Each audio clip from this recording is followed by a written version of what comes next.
Hey, all right, let's get going. Hold on one second, coming right around the thing. And hi, everybody. Welcome to another long work day for yours truly. 2 hours this morning, 5 this afternoon. I'll be filling in for Joan Esposito and going straight into my afternoon show.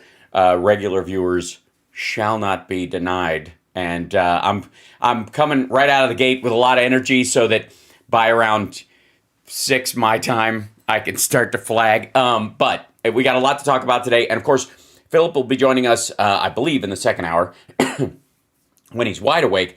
And then later, I'm going to have him on when I'm filling in for Joan Esposito as a guest in the second hour.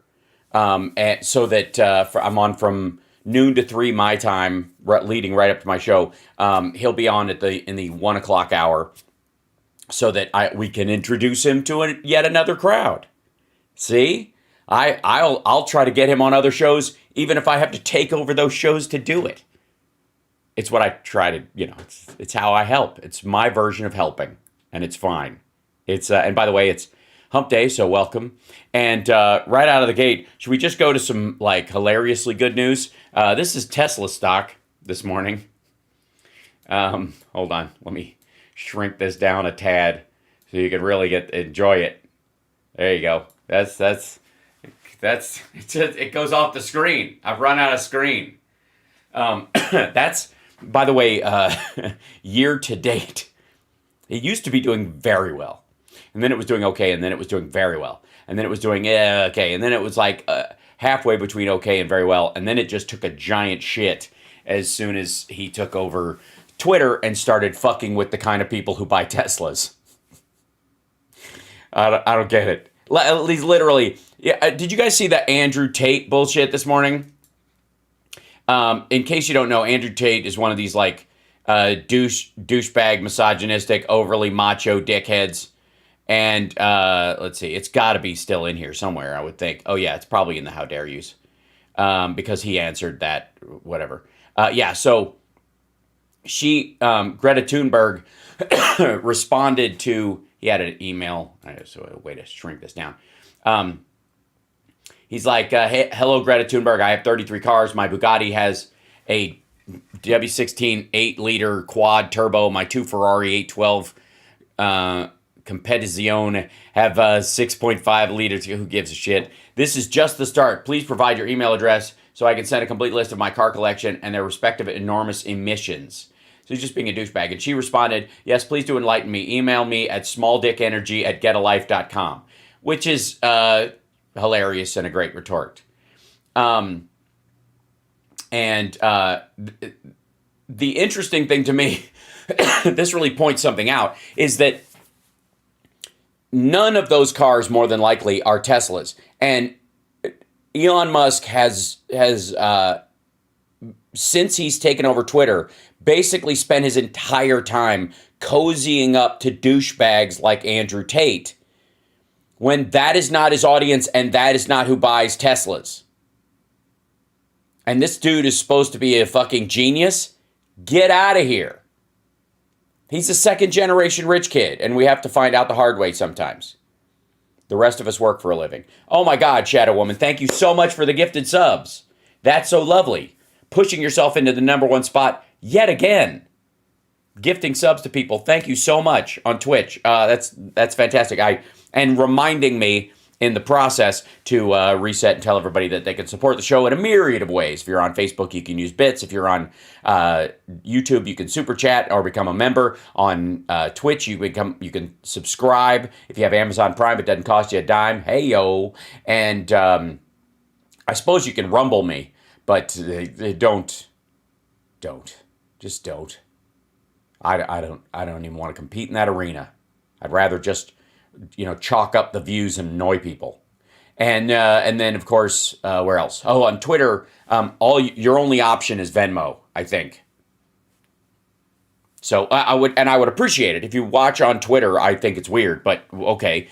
You can also watch at my website at halsparks.com. There's actually a link for that links to the YouTube stream, which has been sitting there forever, like old school, early 2000s, late 90s internet shit. So there you go.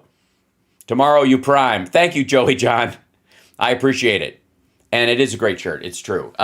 Caleb has an identical one, but I got this one for Christmas. I got a lot of t-shirts for Christmas. That's what people usually get me in the family. If they don't know what to get me, they get me a funky t-shirt of stuff that I like. They get me like obscure, like my Nice Guys shirt from the movie The Nice Guys that has their ad on it. That was a gift. This one's a gift. My Crow shirt was a gift. It's good. It's one of those ways. I think buying somebody a t-shirt, and size is the hard part. So I think there should be Thanksgiving. I think we should make this a thing. But can I just lesson learned over years, and especially having an 11-year-old who's constantly changing sizes, is that everybody should post their sizes on Thanksgiving as a trend, and not based on what you ate. Like, I'm normally an XL, but I'm a double XL because of that turkey and that stuffing and those yams, right? Just whatever your sizes are. Just be like a family sizes list that goes out every year, right? And so that everybody on Black Friday or Cyber Monday knows what size to get you. I'm pretty easy because I've stayed the same size in general since high school. So my shoulders are a little bigger than they used to be, but that's it. And even still, if I size up a shirt, they get all boxy, and I don't like it. And plus, at my age, you cannot give yourself room to breathe. You must.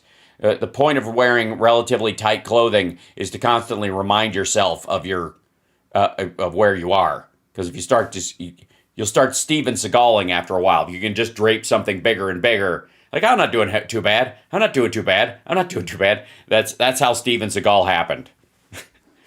At some point, you got to wear stuff so tight that if you walk past something and it doesn't look good, you're like, oh, I got to do something about this. That's my theory, and I'm sticking to it.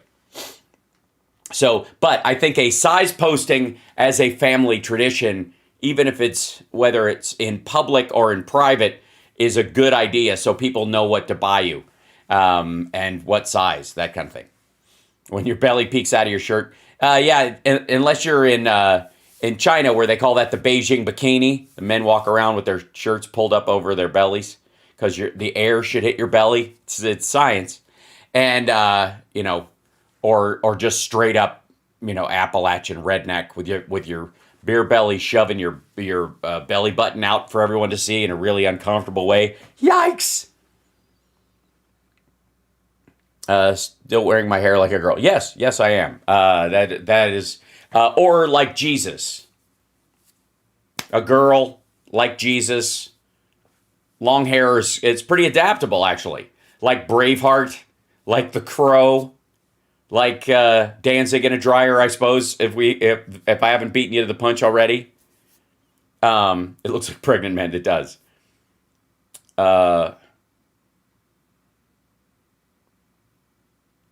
I've seen your arms up close, and you aren't exaggerating. I would think hard to fit. Yes, it is. It's a weird thing. I'm not, and like my body shape is not built for the norm in how shirts are cut, so I have to compensate one way or the other. So I decide to err in one direction versus the other. That's all. And it helps me. White or black Jesus? I would say Middle Eastern Jesus, since he was a Middle Eastern Jew. Unless you're a black Hebrew Israelite like Nick Cannon or the guys who shot up the Bronx. I don't know. That's a little silly. I'm gonna guess. Like, you're not one of those folks that thinks that the Russians are Native Americans and that the Cherokees and the East Indians bonded together to enslave the original Americans who were black. That business. Raise your hand in the chat if you're actually a Moroccan sovereign citizen. I kid. Okay, so to start out, we're getting into the controversies way too early. So let me see. I'm going to reopen. We'll look right at our trends. Try to hit those early on. I don't know or care who Quackity is. I'm sure it's some sort of TikTok person or something. I don't care. If at some point Quackity has to change his name to, Mr. Quackity so that he can kind of grow up and expand his career, we'll talk then. But I've seen too many people on the internet who came up with a cute internet name outlive it, like New Kids on the Block when they're, in their 60s. It's a little, Boys to Men when you're more menish. It's always funny when you have those kind of, like you got a band name like Tough Kids with a Z, and you're on the reunion tour. It's always weird. So take the L, I guess. Take the loss. Are we talking about Carrie Lake? It has to be. Oh no. All right, take the. Oh, this is So this is Biden handing out an L to Carrie Lake. That's funny.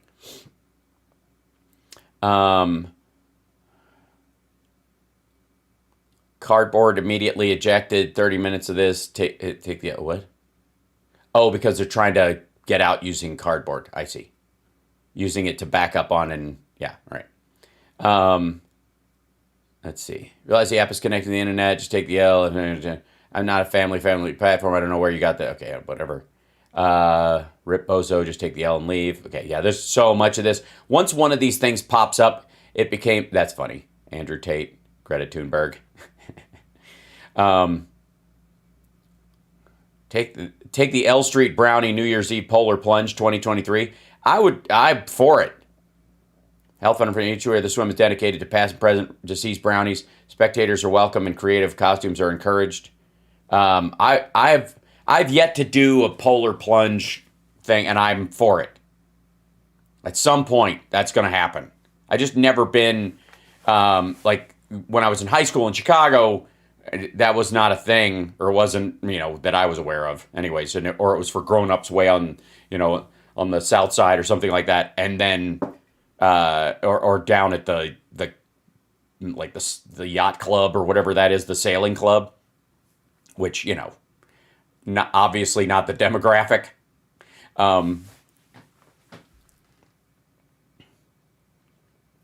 Okay, and we're back to legs.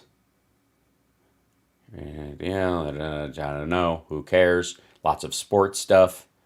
Who cares? Blah, blah, blah. Okay, yeah. So these kind of things just get stacked. And then the how dare you came from Greta Thunberg, and Andrew Tate responded to what she said by saying, how dare you?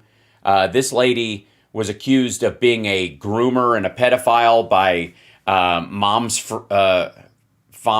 for Liberty because of they didn't like some of the books in the public library. And the woman's like, how dare you? I have 6 grandkids. I'm just gross. She's like, I didn't know people could be like this. I wasn't raised this way. I regret moving here. It's a Michigan librarian. Yeah, so here's Andrew Tate responding to Greta Thunberg by saying, how dare you? Like, he thinks he's being funny because of what she said, and that's just lame. And then here's some deer attacking inflatable deer, which is always a joy. TikTok is malware. Get it off your phone. The United States ranking higher than Malaysian food. This woman takes issue with that and says, how dare you? The United States, technically speaking, best cuisines in the world. We do have a variety of cuisines from all over the world, many quite authentic. And so therefore we kind of get pushed to the top. They're not indigenous per se, but they are a collection of, of the greatest cuisines in the world. And that's kind of why we get, I think, bumped up to the front of the list. Everybody wants to be like us in that regard. This was pretty amazing. This is Marlene Dietrich, and she's practicing, she's auditioning with a song, and then after she's done singing, she gets mad at the piano player. Mama.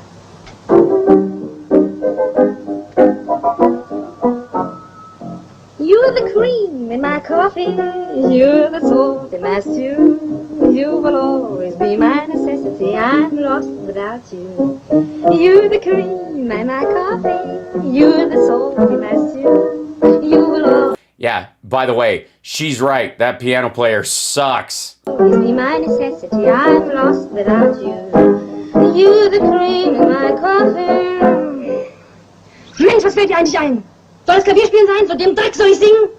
Gehört zum Waschdruck, aber nicht hierher, verstehst du? Yipes. Sounds worse in German. Yikes. Dussel.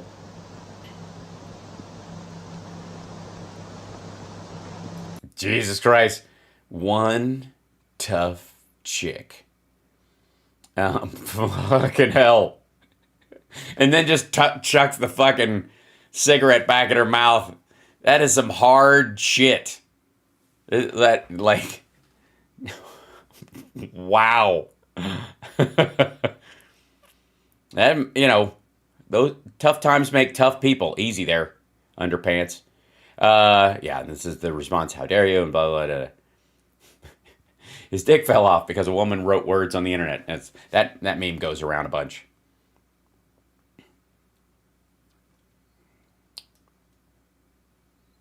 How dare you touch my babies? Yes, right. Yeah, careful. She was trying to help. She was trying to help. Wait a minute. Watch this again. Hold on. Back it up. He's like, I'll help him get up. Get back.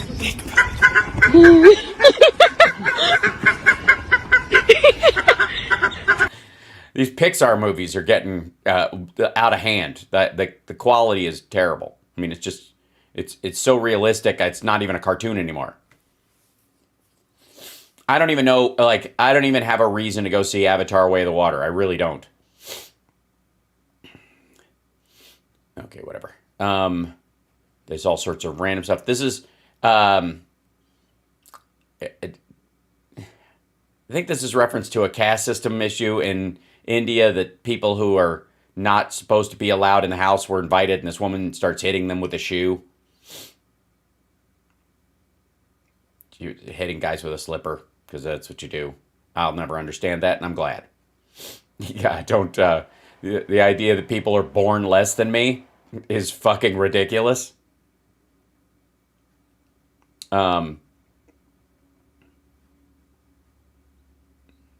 Andrew Tate be like, how dare you? That's funny. And that's the Linda Hamilton explosion from, yeah.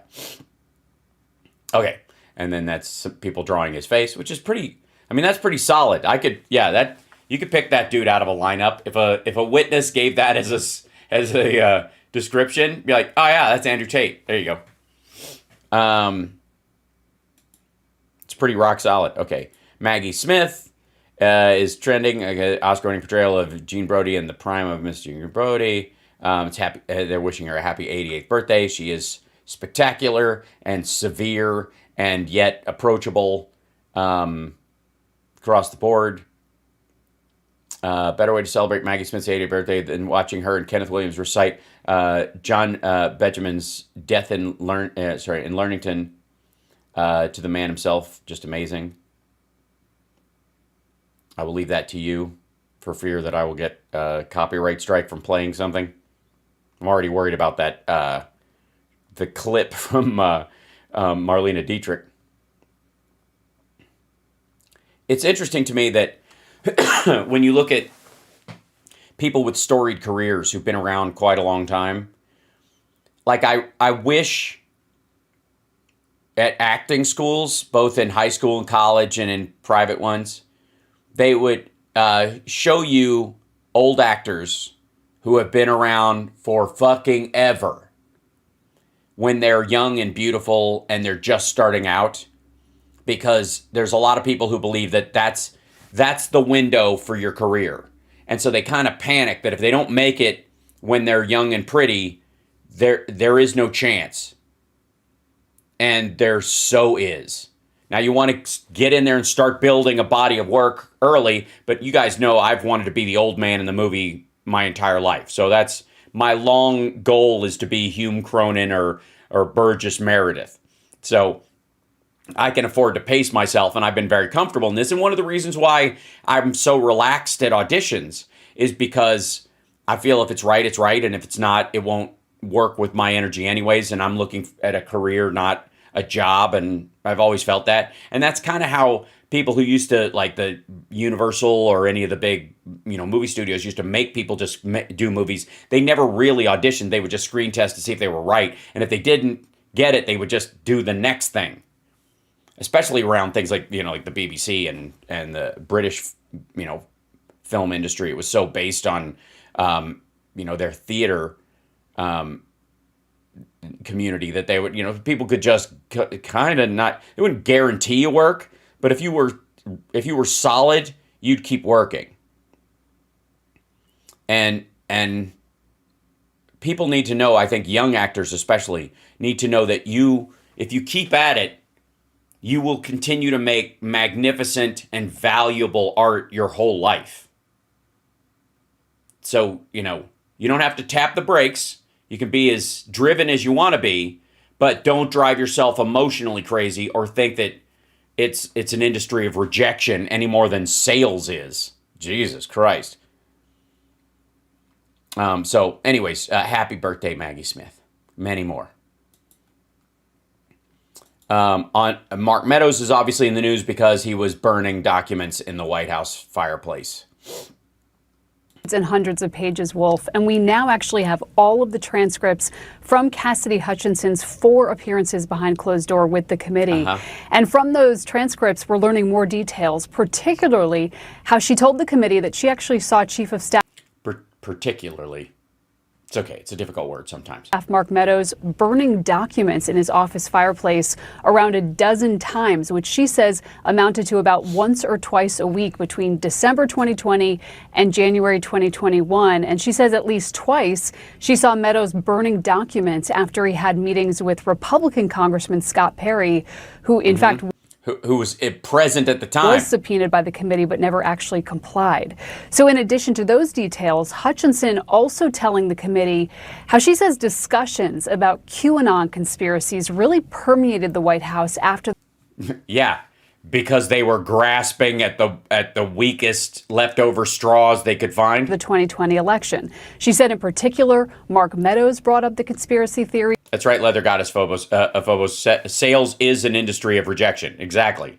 So you can either shrug it off and get good at it and not take it personally, or you can, I guess, collapse under the emotional weight of trying to sell stuff. There is no sort of middle ground at any point. So, Congresswoman Marjorie Taylor Greene, when she was visiting the White House, made mention of that far right-wing political movement with, of course. She still does. Like it's all over her fucking like that nonsense is all over her Telegram. Still. Outlandish conspiracy theories.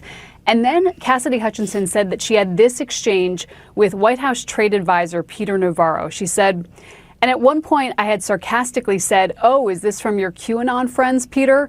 Because Peter would talk to me frequently about his QAnon friends. And he said, "Have you looked into it yet, Cass? I think they point out a lot of good ideas. You really need to read this. Make sure the chief reads this." And then when Hutchinson was asked by Vice Chair Liz Cheney if Navarro was being sarcastic, Hutchinson said, "I did not take it as sarcasm." Now, of course, Peter. Now, keep in mind, the QAnon people, I would like to remind everyone, and this is one of my favorite elements of the QAnon, like the insanity of their belief system. They believe that on January 20th, 21st, the night that Biden was before Biden was inaugurated, children were being freed from dungeons under the White House. Or it's actually, I think, the 21st itself. And that there were gallows set up in front to hang Hillary Clinton and other people. But they saw people coming in out of it who were, by the way, people with moving boxes taking Trump's shit out. But I guess they either in Photoshop or in it being far away assumed these were toddlers fleeing the adrenochrome factory underneath. And none of them seemed to be able to answer why, if indeed Donald Trump was fighting the big baby-eating cabal, why those children were not freed when he took office, and at no other time have we seen any other children leaving the White House being freed from bondage, no matter who, whether it was a Republican or Democrat, until after Donald Trump was president. So by QAnon's own telling, there were only child adrenochrome factory slaves being milked for their adrenochrome released from the White House at the end of Donald Trump's term. I have not seen, I've addressed this way back in 2021 on some of these forums and in some of the Twitter feeds that came up, like just fucking with these people, trying to get them to answer this. Hey, they're all on TikTok, right? All the kids that were freed are on TikTok now, right? None of them have been able to make that make sense to me. Why, if indeed he was freeing these children, did he not free them on day one if they were always there because the elites and blah, blah, blah? Why have there only been children released from bondage under the White House at the end of Trump's first term? It boggles my fucking mind. I don't know. And they seem to say it with without ever considering that. I don't know. There are a few of these things. Like, I get where they've gotten other conspiracies from. There's always been this kind of blood libel against Jewish people. There's always been this idea that the Epsteins of the world are more prevalent than we know, and they're out there. that serial killers belong to some sort of network where they all talk to each other. Those kind of things have been around my entire life. We've heard those kind of conspiracies, Illuminati level shit. But some of these things are like new and crafted based on the man, on Trump himself, which, by the way, they never thought of him, fighting this good fight before he became president, which is odd. I don't know what would make you turn on a dime after, whatever. It's not even that he ran on that idea. They ran him on that idea themselves. They were the ones selling him as this kind of fighter against this magical cabal that the Q crowd created this mythology around him. But none of them seem to answer where the fuck these kids that weren't there before he came in, why they were released by, I suppose, people from the Biden administration that were coming in, that were moving in to start their job the next day, and we're like, what are all these children doing? I don't know what the fuck. It's hard to, I can't even fucking grasp it. They don't seem to have an answer. It's just weird.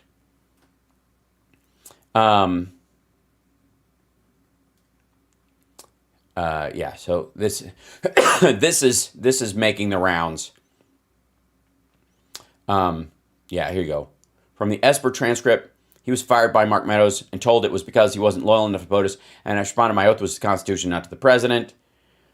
How were you notified, and if any explanation were given? I think it was outside of the scope of what we agreed to, but I'll deviate for a moment because it's a very simple answer. I was informed by Chief of Staff Mark Meadows on around lunchtime on November 9th, and his basic message was something along the lines that I was being terminated because I was insufficiently loyal or not loyal to the president, and I responded, my oath was to the Constitution, not to the president.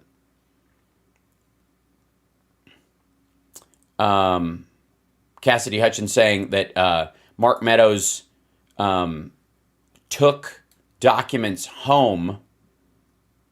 He took a couple with the intention to give them to a few people on the way out in the private sector to review. I don't know if they ever made it there. I didn't ask him if he delivered them. In the final days, this is after January 6th, January 18th, I remember, I was thinking specifically about two of the main things that we are looking at. Mr. Meadows requested the National Security Council staff to create I don't know how many duplicates of these documents for review. So they had 10 to 15 NSC staffers making copies. And they were both fairly large items. And they had gotten to us on the 19th. A good portion of the January 19th was spent kind of raking through it one last time. I don't know where all the items went. And some had been taken personally, not personal, like personally by individuals involved. If you have further questions, I'd be happy to take them by home. Mr. Meadows took a few copies of each of the things I'm thinking about. Can you explain? So Meadows basically, the copies of documents like Trump had, Meadows took shit home with him as well. or was like looking at it and then burning it. Went on Hillary Clinton for using a personal email account alleging that she failed to comply with the Federal Records Act. Yeah, considering this asshole burnt documents in the White House fireplace to hide them. I mean, you don't get a job working for Donald Trump unless you're willing to kiss the ring. Because he has this kind of old school mafia bullshit, backup. What's up, Major? Let's see. Yeah. And by the way, can I once again say, okay, this is from Bill Kristol. A text message was sent to Mark Meadows on January 17th by Marjorie Taylor Greene. In our private chat with only members, several are saying the only way to save our republic is for Trump to call for martial law. This is like a bunch of these assholes brought this up and it was never going to fucking happen. Just saying. It was never going to fucking happen. It wasn't going to happen. They tried. They failed. They were always going to fail. Period. End of fucking story. There was no there. They were always going to lose. They're losers surrounded by losers who know nothing but losing. And Mark Meadows, in particular, I want you to take a moment and a deep breath to be incredibly grateful and thankful that the dipshits attempting to pull this stuff off were as stupid as people like Mark Meadows. The Trump brain trust that supposedly could have pulled this off does not exist at all. They're all idiots to the person. And none of it was ever going to amount to a hill of beans. The best they could pull off was exaggerating claims enough to drive a bunch of lunatics to gather in Washington, D.C. and try to storm the Capitol to try and hold it until such time as they could lynch the vice president and replace electors with their own chosen people. It was never going to fucking happen. The people who built the gallows and were yelling, hang Mike Pence, all of them, big mass of people, were never going to get to the vice president. It was never going to fucking happen. As bad as that day was, it was doomed to fail because of the people who were running it. From Trump to Ali Alexander and Mark Meadows and Steve Bannon and Roger Stone and Rudy Giuliani and John Eastman, all of them, to the person, fucking morons. And on top of being stupid, all of them egomaniacs, which is a fantastic combination in a stand-up comedian and a terrible one in a person trying to attempt a coup. Because I've often said that if you're interested in stand-up comedy, you need two traits to start out: stupidity and arrogance. Later on, you'll have confidence and skill. But since you can't practice stand-up at home and you have to do it in front of a crowd, you have to be kind of arrogant to think people are going to laugh at what you have to say, and stupid to think you're going to be successful because statistically you're fucked, because only 2% of 2% ever make it anywhere. So arrogance and stupidity are your friends in the beginning of an art career, because you have to believe in yourself, not based on any evidence, because there isn't any evidence yet. And the only way you can make evidence is by blazing a trail ahead. That's fine when you're painting or telling jokes or acting or writing songs, because that's how you get through the shit, the bad stuff that you're going to produce and keep producing. If you're a politician who's been in office for a long time, who's attempting a coup against the richest government on earth, that won't work. It will not work.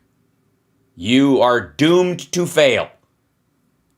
And again, the Mark Meadows of the world, thank God that these were the people involved in that. Now, there is a caveat to what I'm saying, in that smarter people who had been involved would have just won traditionally, because it would not have taken a lot of brains, even during COVID, to convince the American people not to change horses midstream. If Trump had been a completely different human being, if John Kasich had won the presidency, he would have gotten a second term. The Republicans would have had, and by the way, John Kasich would have picked the same fucking people for the Supreme Court as Trump did. He would have gone with the list the Heritage Foundation puts up, as middle of the road as he was trying to sell himself at, even John Kasich would have put Amy Coney Barrett on the fucking Supreme Court to placate the right-wing anti-choice crowd. The difference is, because he would never have suggested bleach or getting sunlight in people's fucking lungs, he would have had a very strong case for like, well, we're in the middle of COVID and we've got a plan. It was really not, I mean, basically the George W. Bush Iraq methodology. We're in a war. We can't change horses midstream. But Trump was always going to lose. He was setting himself up to lose. He didn't expect to win in the first place. He was shocked and miserable. He was too crimey for even the Republicans, but they knew that he could get these SCOTUS seats for him, and they just held their nose. They know that they're not teed up in the next 4 years. There's no one teed up to join the Supreme Court, so let it ride. Get him next time. By that time, people will start to age out. The next presidency, the next 4 years will be very meaningful in the direction of the Supreme Court, which I would like to remind my Democratic and progressive and left-leaning and center-left crowd that the next 4 years after this one will be crucial to regaining some sense of balance, stability, and normalcy in the Supreme Court. And if you hand it off to the Republicans because, two legs in the same pair of pants, then fuck you. You're just as guilty as the assholes who were like, I don't like Hillary Clinton. I think she's a war hawk. This is terrible. She's worse. Then we should just give the businessman a try. That crowd, the 75,000 that held their nose and gave Trump the Electoral College, same assholes. Next presidential election, going to be the same people digging their feet in, same people stomping around. And by the way, their impact will be a lot weaker this time because just like the maggots, they're being increasingly marginalized because they deserve to be, because they are not interested in participating in democracy. Both those, the horseshoe theory, as far as authoritarianism in the far left and the far right crossing over each other we just have to be able to stampede our beliefs over everybody's and not negotiate or cajole or explain or clarify our position to anyone because fuck you. And that authoritarianism on the edges of the political spectrum overlaps a lot. They agree on, that's how Jimmy Dore ends up on Tucker Carlson. Same fucking people. Both of them Putin sniffers. So, anyways, but this coup was always doomed to fail because Mark Meadows is a fucking putz. Congratulations, America. When they came for us, they didn't bring their best at all. They brought Jenna Ellis. Yes, right there you go. Who sat there and let Rudy Giuliani fart on her and give her COVID by ass spray. Oh, God. Jen Ellis exchanged 350 text messages with Mark Meadows during the post-election period, but only disclosed 35 of them in a privilege log. She pleaded the fifth when asked about the discrepancy. Because that's what the mob does, right, Trump?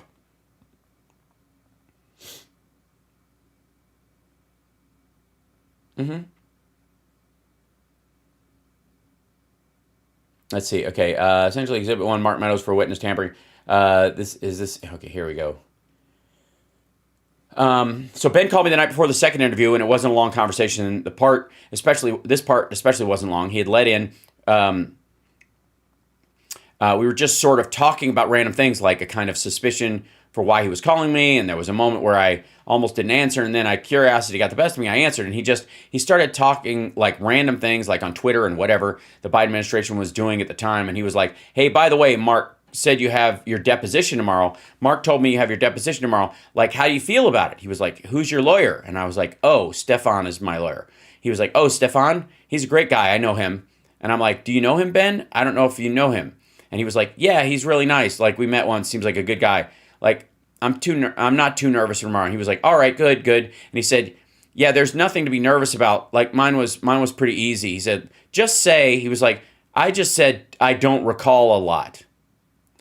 And he said, generally, like, we're going to be fine. Like, they're not going to come after us or for anything. And I was like, all right, cool. Yeah. And he said something to the effect of, well, Mark wants me to let you know that he knows you're loyal and he knows you'll do the right thing tomorrow and that you're going to protect him and the boss. You know, he knows that we're all on the same team and we're all family. Do well. Let me know how it goes.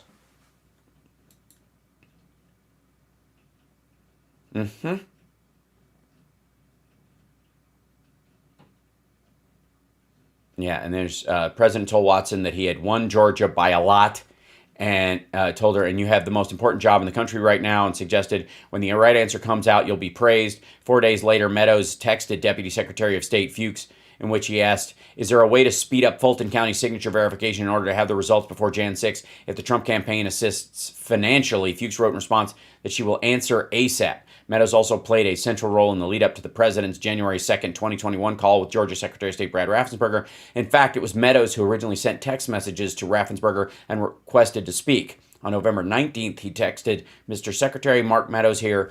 If you could give me a brief call at your convenience, thank you. On December 5th, Meadows texted, Mr. Secretary, can you call the White House switchboard at this number for a call? Your voicemail is full. Shocking. Then on December 11th, Meadows texted, thanks so much, to a number that apparently belongs to the United States Representative Perry. Yeah, where is it? Oh, it doesn't say. That's the end of it. Okay. The January 6th committee made a special point in their executive summary to note that Kayleigh McEnany seemed to be testifying from talking points and was evasive. Yeah, they all were. Did I hear right that Laura Ingrams used to date Dinesh D'Souza? Is that a thing? Is that really a thing? Really? Really? I don't know which direction is more upsetting. How do I end up having sympathy for both of them and neither of them at the same time? Yikes.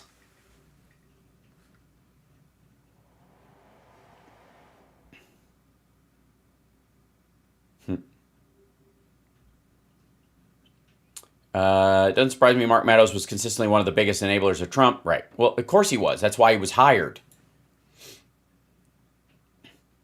It literally, Devin Nunes was one of Trump's choices to be his chief of staff instead of Mark Meadows. But Nunes didn't know shit about doing the job and was completely an unorganized flack. He was just like incapable of doing it. So Trump later puts him in charge of Truth Social.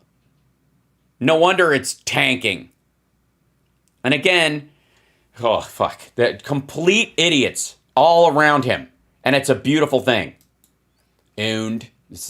We're going to Andrew Tate and the owning and the owned and owned. And this is the other thing too.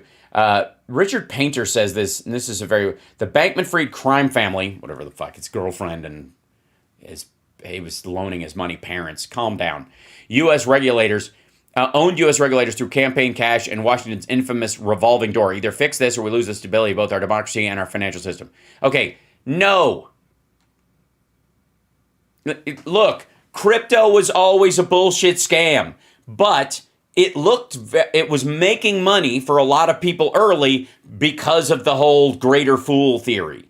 There'll always be a dumbass willing to pay more for this useless thing. Most of the time you hear that in real estate. In this particular case, it was crypto.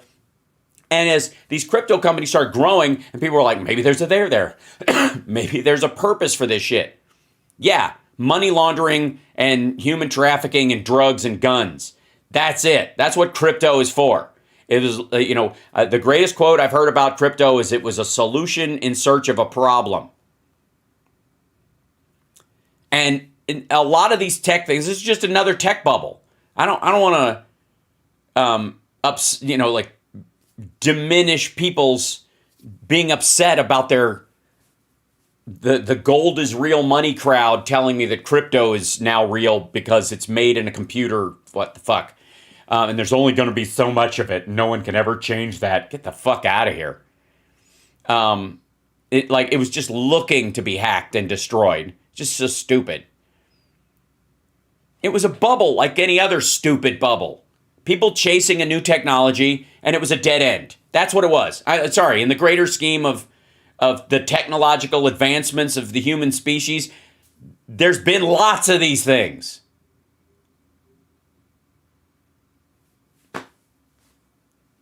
Everywhere you look, throughout history, there's been a bunch of, advancements or ideas chased for a while that turned out to be stupid. Crypto's another one. Yeah, self-driving cars, anyone? Exactly. Which is exactly the other reason why Twitter is failing. I want to see that again. Should we take another look at that? You know another reason why Tesla stock is taking a shit? You know why? Because it continues to take a shit. There tends to be, there's a lot of automation in the buying and selling of tech stocks more than almost any other because they're so volatile and unpredictable and kind of, there's an argument about their actual material worth, like fucking meta real estate. You know what I'm talking about? Like real estate in the metaverse, buying a house digitally that exists in the virtual world and buying property in virtual reality. It's lunacy. But one of the reasons why this, why Tesla held up for a while was that it had this mythology about innovation, and it was a special stock for the kind of people who buy crypto. The same people who buy crypto were buying Tesla stock. It was the same kind of cult of technology would bring you to both. But right now, since you've lost all this money in crypto, the fuck do you pay your bills with? You were counting on that money for the giant, enormous house and the 33 fucking Lambos you bought or whatever the fuck. And so these people are liquidating their tech holdings, especially the ones that are going down. And so it becomes a self-fulfilling prophecy. It starts to tick down and people just chase it. And there's some people who are trying to find the bottom. And so it'll go beep, beep, and then it'll go back down. Beep, beep. That's what, look at the edge of this thing. Down, up, down, up, down, up, down, up, down, up, down, up, down, up, down, up. That's what they look like. Because everybody's looking for the bottom of this and hoping the company hangs on.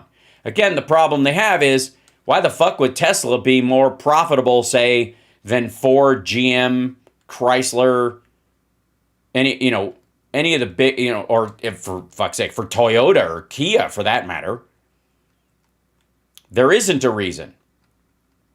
And when you find out that they're not moving cars, they're ruining their own audience. He's fucking around on Twitter and destroying his own company. He lost today. Tesla lost another Twitter worth of stock. Like $46 billion. Today. And this is fascinating to me, if I may. Look at this Yahoo article. A perfect storm. It's anyone's guess when Tesla's stock will stop tanking. Oh.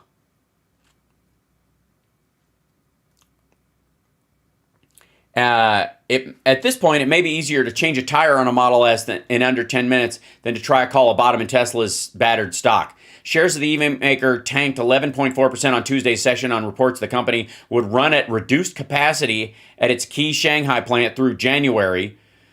Gee, I don't know why he's such a genius and he picked the perfect time to open facilities in China. 20 years ago, it was a great idea. Nowhere to go but up. Now, not so much. Which raised fresh doubts on the current pace of consumer demand. Tesla's ticker page was among the top 3 visited on Yahoo Finance. And again, that's because people are like, I gotta get the fuck out. Or I got out, is there a bottom? Maybe I can buy back in, because the same, meme stock, crypto investor, whatever, they, if they got out relatively early, even if they lost money, like maybe if I get in when it hits bottom, I can make money on the way back up and cover my losses. Underscoring the ongoing angst on the always volatile stock. Oh, there you go. In the wake of the latest drop, the startling stats on Tesla's stock price and anything tied to it became that much more jaw-dropping. In 1 month, it went down 41%. In 3 months, it went down 60%. In 6 months, it went down 55%. Year-to-date, 70%. The S&P lost 19%. The tech stocks that everybody was bailing out of because they needed to pay their bills because they'd invested in so much fucking crypto and the Sam Bankman-Fried thing ate their nest egg. Yeah. Even those people getting the fuck out only took 19% out of the S&P.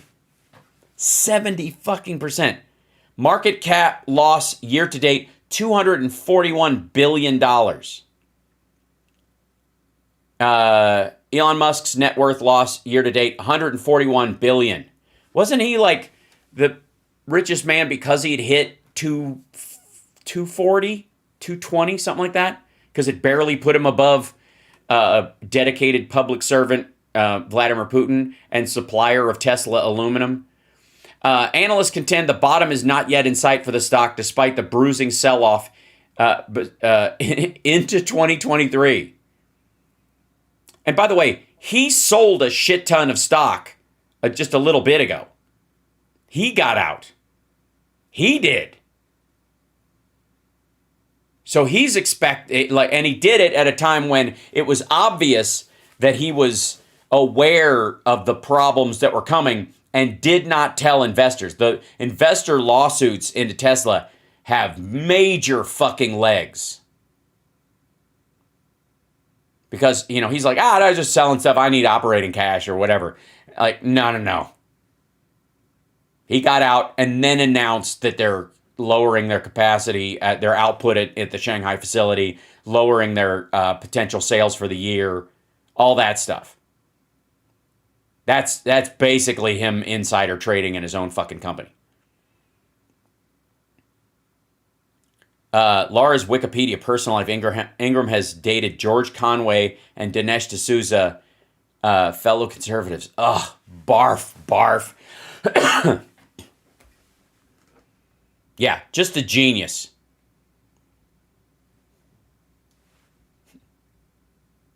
Watch this tick up to like 115 and then go back down. Like, this is it. This is the run to the moon. Here it comes. Tesla said on its website last week it will offer $7,500 discounts on Model 3 and Model Y vehicles delivered in the U.S. in December. That coincides with analysts slashing fourth quarter delivery estimates ahead of them being reported in early January. Then the elephant in the room remains Musk's continued chaotic running of Twitter and how it may impact the operations of Tesla. Honest to God, I don't know what this asshole does when he goes back to Tesla.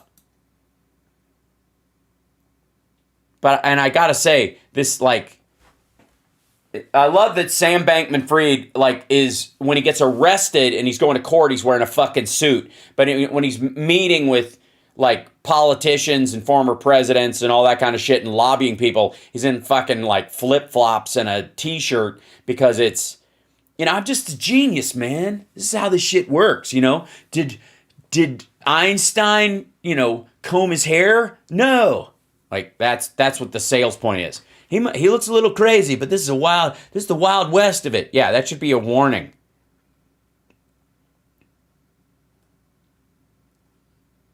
Yeah, and then there's a bunch of the own things.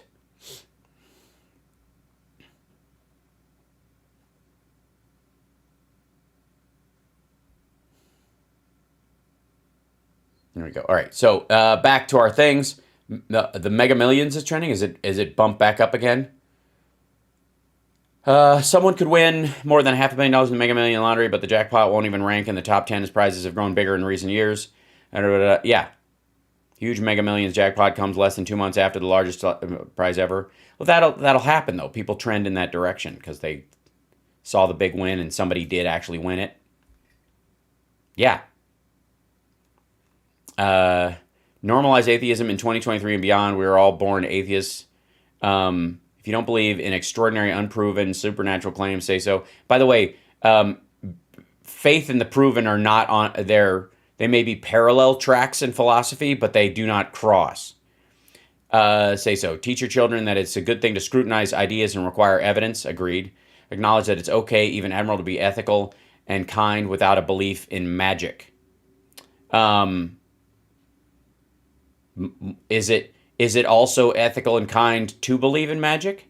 If you're ethical and kind and you believe in magic, would this woman consider that good? Just asking. Normalize whatever. We certainly won't normalize... What? We'll never comply. We'll never take your death shots, nor will we acknowledge your pronouns, and we certainly won't normalize pedophilia. You've awoken a bunch of patriots who will fight you till their last breath. Bring it on. I don't... No one's trying to do that, stupid.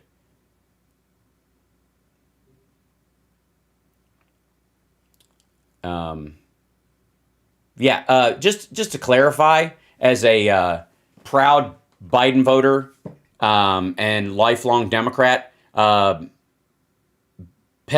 is wrong, and I believe pedophiles should get life in prison in general. If you sexually assault a child, you go away for the long run. Goodbye. It's a special kind of evil. There is no. It's not a sexual preference.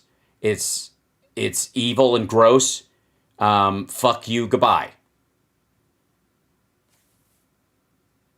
End of conversation. Yeah, the recidivism on it is too high. The chances of being rehabbed on something where many of them never even show any remorse. No. The death penalty? Well, here's my issue with the death penalty. Do I believe some people deserve death for what they have done? Yes. The problem is, to set up a system where you can kill the people who do deserve it, there is a chance, because all systems are imperfect, that you will kill people who don't deserve it. And I think those people's lives are more valuable than just having the satisfaction of killing the people who deserve it. So I would rather have life in prison without the possibility of parole for people who deserve the death penalty in that regard. Let them sit it out. I would rather pay for them to stay alive in a cell for the rest of their life than kill a single innocent person. I am against the death penalty because of the chance of an innocent person dying. And that's always a factor, and so that's enough for me. An innocent person doesn't deserve to die because other people do deserve to die. And I have no compunction about certain people absolutely have it coming. That said, when you have a system of law and order and you recognize that it is in no way a perfect system, I would rather hedge on the direction of life. But they're wasting resources? No, they are not. Because those resources they consume are not about the resources they consume. They consume those resources so that you and I don't kill an innocent person. Do you understand? The food they eat, the medical care they get is not about them. It's about the people that don't get killed. Does that make sense?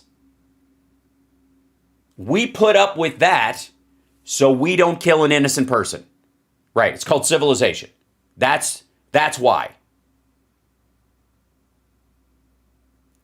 It is not because I don't believe there aren't evil fuckers in the world who absolutely, I've said many times, there are certain people that if it were up to me by myself in a one-to-one situation, I would use a potato peeler to kill them and take days doing it. That said, unless I witnessed it with my own eyeballs and was in a direct reaction to that crime itself, if it goes through the legal system, life in prison without the possibility of parole. Because there is always a chance the person didn't do it. Yes, we feed them and keep them alive because the alternative is possibly killing an innocent person. And That's worth the trade-off to me. You can save money on lesser. Again, there's an argument to be had about the concept of nonviolent drug offenses. If somebody's like, a serious dealer versus somebody who's just carrying for their own personal use, a huge difference. And quite frankly, even in our, in state penitentiaries, but certainly in federal penitentiaries, there are no people in there for nonviolent drug offenses solely. There are a lot of nonviolent drug offenses that are part of the multitude of charges that people get arrested for, and that's one of the things, but it's not the reason they're in. It might add 18 months to their sentence. It might be part of it. It may even be seen as mitigating circumstances because they were intoxicated at the time and take some time off. But statistically speaking, feel free to look it up. The vast majority of people in federal penitentiaries or in state penitentiaries for any length of time are not in there for drug offenses solely. It's usually part of a greater package that includes armed robbery, burglary with a deadly weapon, attempted murder, all kinds of other shit like that. And again, even violent criminals, who I have no sympathy for on a personal level, should get life in prison without possibility of parole in a lot of these cases, because I don't want the state to put somebody to death and find out later they didn't do it. That's fucked up. And that's enough for me to not have the death penalty, if that makes sense. That's my reasoning on it. That's my own personal philosophy. It is, I guess, built to some degree on our legal system's concept that, better, 10 criminals go free than one innocent person go to jail. That idea. I don't know if that's a reasonable statistical reality, but the ethic, is there.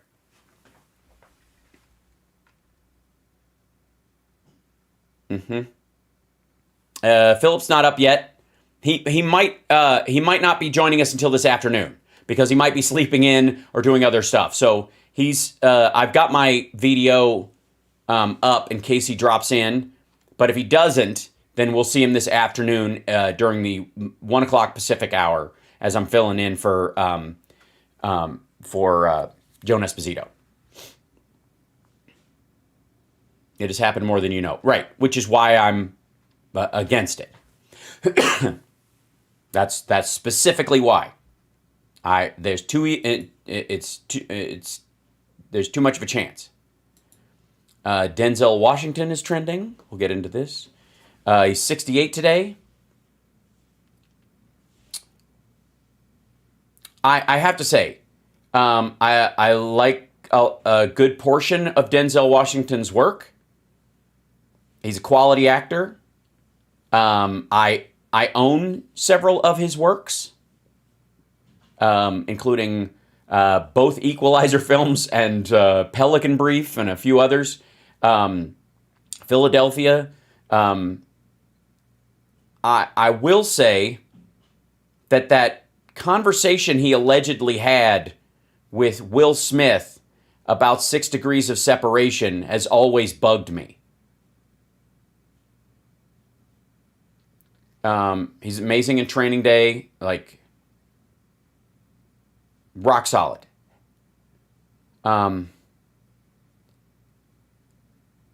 That said, his I'm gonna see if I can find that. Hold on. Let's see.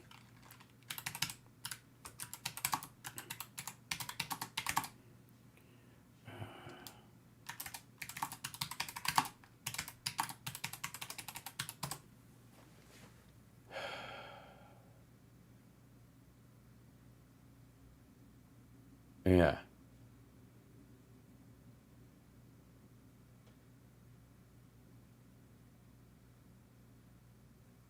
Yeah. So, Will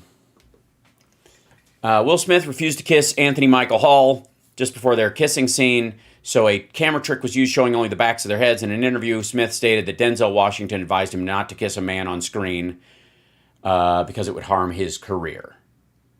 And he's said that out loud. This is Denzel Washington finally reveals what he said to Will Smith. Hold on. Whatever.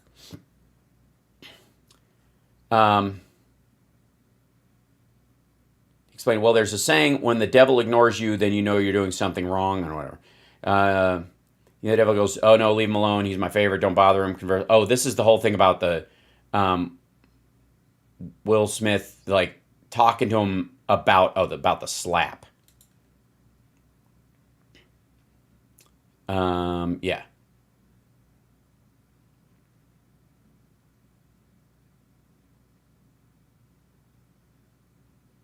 Yeah. Anyways, I remember seeing an interview years ago with Will Smith where Denzel had told him this. Also, for the record, whether or not you think somebody should take the hit or not, he wasn't wrong. He was wrong that, if he said it should, that'd be different. But his warning was a serious one, especially for black actors at the time. I don't know how much it's changed since. I imagine not a lot, considering the blowback from the dude who was in Tropic Thunder. Just like playing a gay character out loud. So there's a lot of like mixed up cultural stuff in there as well. But specifically, Denzel's warning to Will Smith was both awful and true. Both can be a fact.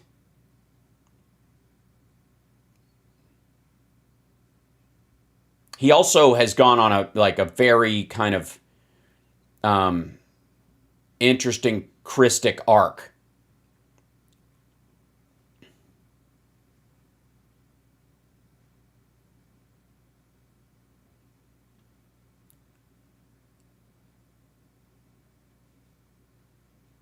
Yeah. So that's a...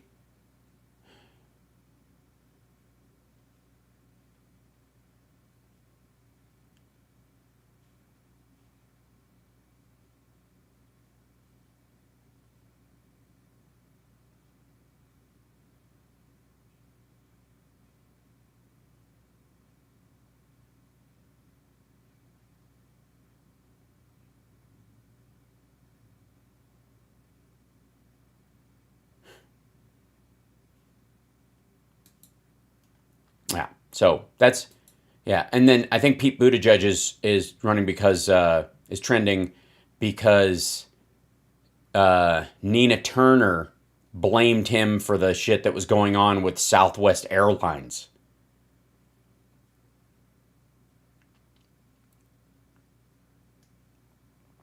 Yeah, here it is.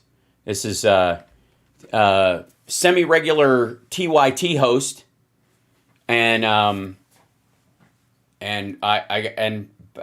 far left firebrand Nina Turner. What's happening with the railroads, airlines, and the supply chain as a result of a small city mayor being made the Secretary of Transportation as a means to pad his resume for president. Secretary Buttigieg is a prime example of failing up. Fuck you. Southwest Airlines having a 70% fail rate because they fucked around and they're going to find out versus 7% fail rate by other airlines, between 7 and 12% fail rate during a giant fucking blizzard, by the way, is not because fucking Pete Buttigieg doesn't know what he's doing. The trains, are you shitting me? The White House literally helped negotiate the deal between the airlines and the employees to keep the trains running. I don't know. Like, honest to God, I'm not even sure what the fuck she's talking about, except just talking it's just a dig. It's just meant to be a dig.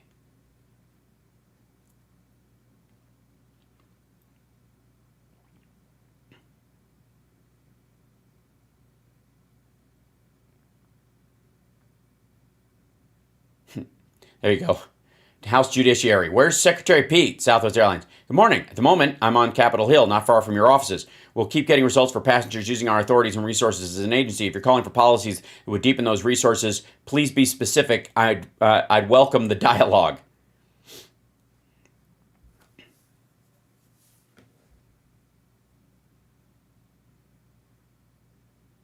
Mm-hmm.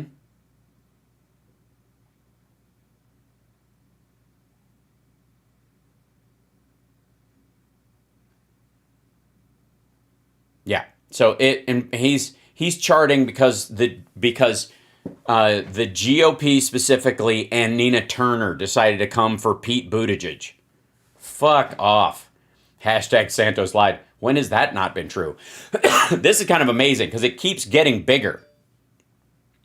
Santos lied about finishing college, his work on Wall Street. He's hit like this, the part where I haven't watched some of the interviews with him because we're going to watch him later in the afternoon show.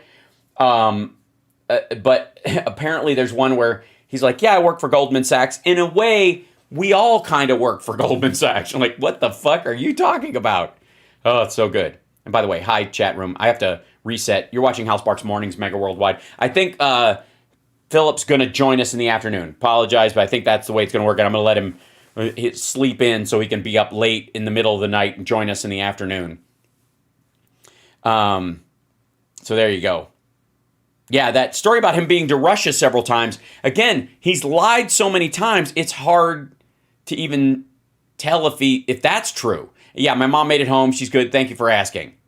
I love Amtrak too. I hope one of my goals for this year, just truth be told, is to take a train from either LA or here to Chicago, like a couple of days, if I can do my show from a sleeper cabin. I think that would be cool. Just bring my little hanging green screen and use the internet on there. And if the internet's strong enough. Yeah. I watched MSD through KIQ with my parents this morning in honor of George Santos. Nice. We love the live chat as well. Yes. Hi, everybody. Yeah, sexy liberal train trip would be awesome. Okay, so let's look at what his other lies. Yeah, this was a big one because he said, I didn't say I was Jewish. I just made a joke that I was Jewish. Meanwhile, he wrote in a position paper he sent to these pro-Israel leaders. He called himself a proud American Jew. That's very different than saying you're Jewish as a Catholic. Just amazing.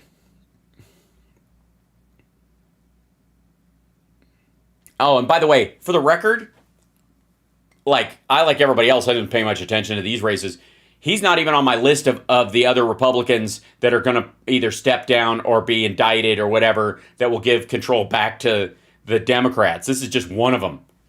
And by the way, if they have a special election, and they will, because he's going to get recalled, it might take a little while, but if he steps down and they have a special election, the Democrat's going to win the district back.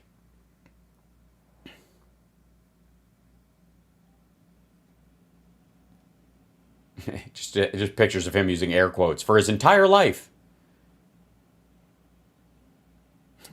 Tulsi Gabbard's annihilation of George Santos for Congress on Fox News received unexpected praise. No. She gets to act like the Republicans give a fuck about integrity while brooming a Latino and a gay man from the Republican fold. We let him in. We didn't have a problem with those two things, so we get credit for electing him, but not for the fact that he was an absolute liar and all that kind of stuff. So they get to not have to have that guy around because they're going to broom him, and yet get credit for inviting him into the room. That's what this is about. Oh, at least Stefanik, yeah. Yeah, that's his district.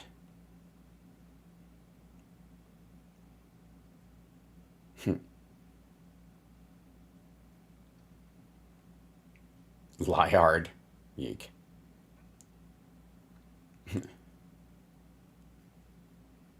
Yeah, so that's a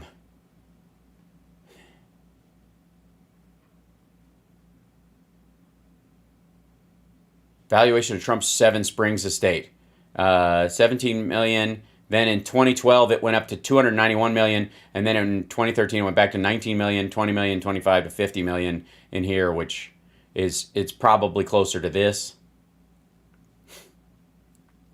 I'm not going to watch that till later because I want to watch that Santos Tulsi Gabbard thing with you guys.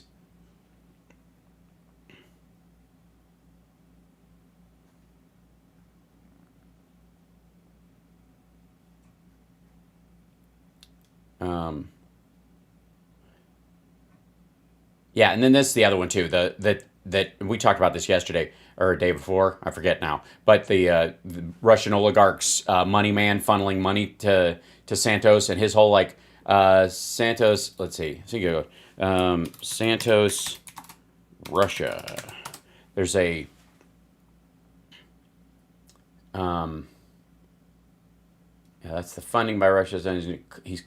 Santos now says he's clearly Catholic, but claimed his grandmother told stories about being Jewish and later converting to Catholicism. I never claimed to be Jewish. I'm Catholic because I learned my maternal family had a Jewish background. I said I was Jewish.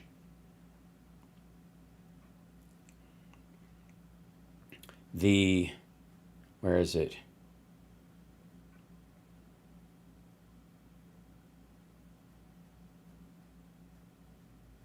Yeah, it might be in the videos. I went to Russia several times. Congressman-elect George Santos shares his thoughts on American sanctions on Russia, specifically the ban on the SWIFT banking system. So as a banker, I'll say this. I've been to Moscow. There it is. I was told, and from what I've been listening to, is removing Russia from the SWIFT banking system.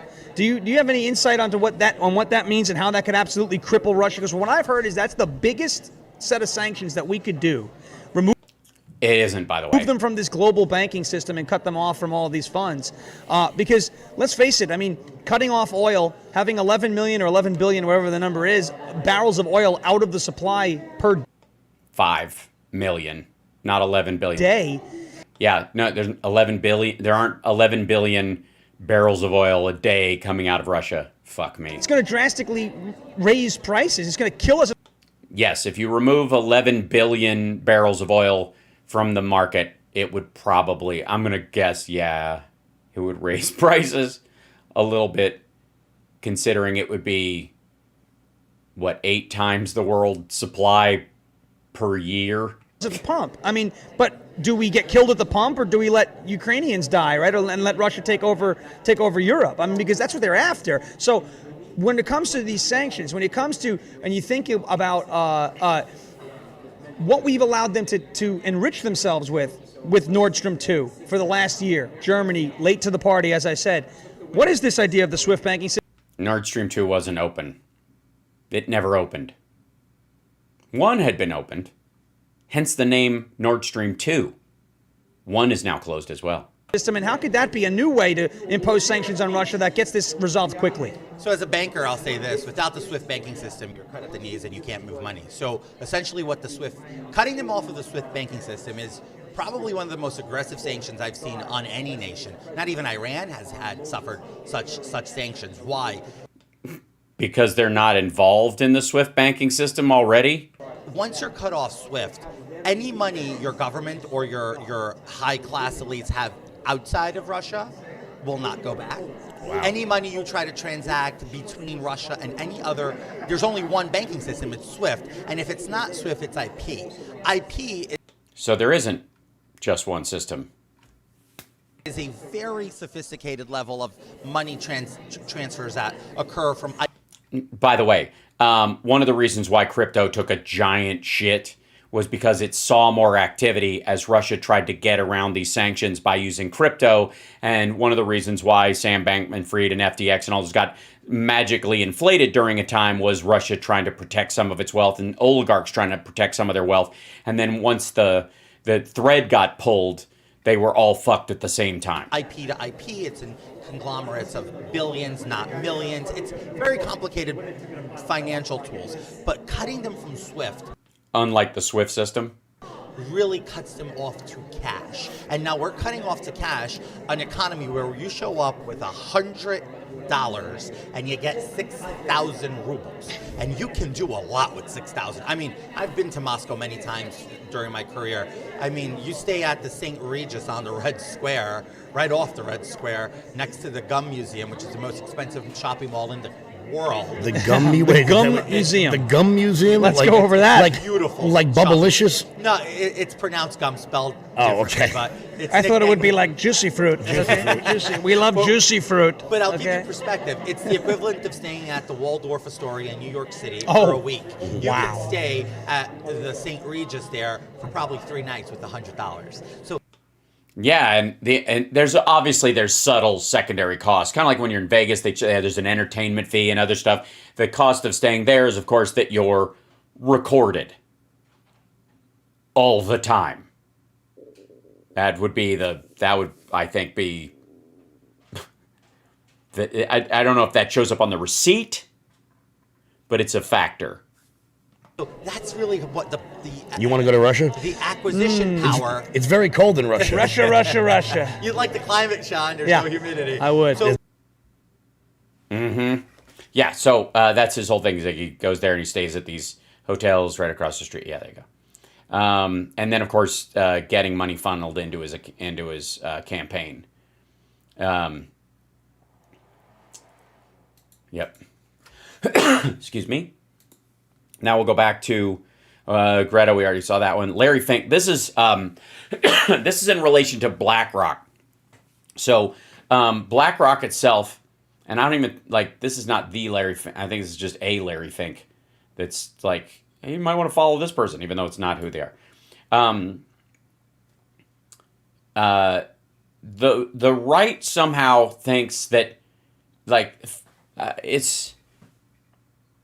it's odd, but they just decided at one point, I think it's because of the ESG score stuff, where BlackRock was trying to invest in environmentally and socially conscious ways, or provide financial vehicles more specifically for people who want to invest that way, so that when you've got a pension fund or something from the United States or from Europe that wants to make sure that we're investing in forward technologies or good countries or good companies that actually treat their workers well and that kind of stuff, that you can tell that there's a standard by which you can make those decisions, and an ESG score is one of the ways that they can do it.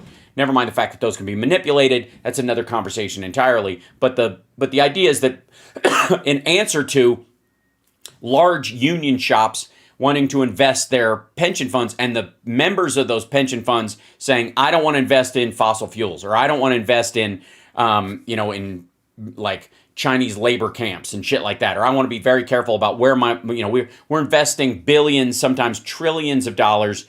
So we would like that to go to places where, yes, we want to make money, but we don't want to make money at a cost to the planet or at a cost to human beings. And so the big financial industries cooked up this ESG score concept so that you can check and you can go and you can make a decision. By the way, you can still invest. BlackRock still has companies that you can invest in through them that have shit ESG scores. You don't have to give a fuck, which is, again, this is like the Twitter files. This is where their whole argument falls apart, because it can be a standard by which you can invest. It can also be, as it is for many right-wing investor crowds, it can be a way that you avoid investing. If many of these folks think a high ESG score correlates to low profitability, so they're not going to do it. You can read the ESG score in terms of how you want to invest, just like you can read it as, risk versus stability. So, but because BlackRock has been putting this forward, they've been, I guess, because they handle these giant pension funds, and the giant pension funds actually give a fuck, they've been pushing back against this for a long time, because the companies that would have technically low ESG scores,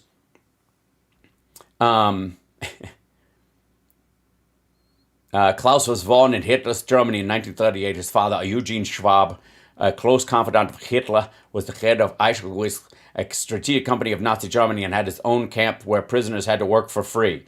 By the way, you do realize you're threatening the Republicans with a good time. You're like, fuck, and I was just about to hate him. What matters is this is what he's talking about. This is, and The question is whether you by the way, this isn't that different from like Kathy Wood's idea about investing in technology for the long term. That it might not be short term profitable, but over time you're investing in a company, and you might you want to get on the ground floor of the next Google or something like that, and that takes a wide spread of stuff. That's why these funds exist. you think it's going to shift, whether you feel the shift happening because of the pushback in all sorts of states, not just on the issues. By the way, that's the guy, Larry Fink runs energy, BlackRock, the company they what own. happened in what happened in Florida with DeSantis and Disney. I mean, all of these sort of social issues. What happens? I never wanted my letters to be influential. I wanted my letters to be topical.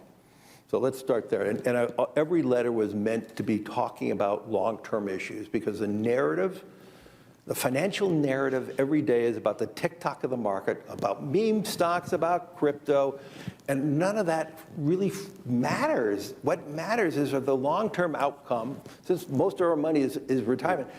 I write these letters with the idea that it's a 20, 30. Yes, most of his money, what he was about to say, most of their money is retirement funds. BlackRock is an investment company that focuses like giant pension, and not just from companies, but also cities, federal governments, foreign governments. Year narrative and how to give people hope and confidence. I look at what BlackRock's job is to provide hope. Because if you don't have hope, why on earth would you invest for 20, 30 years outcome?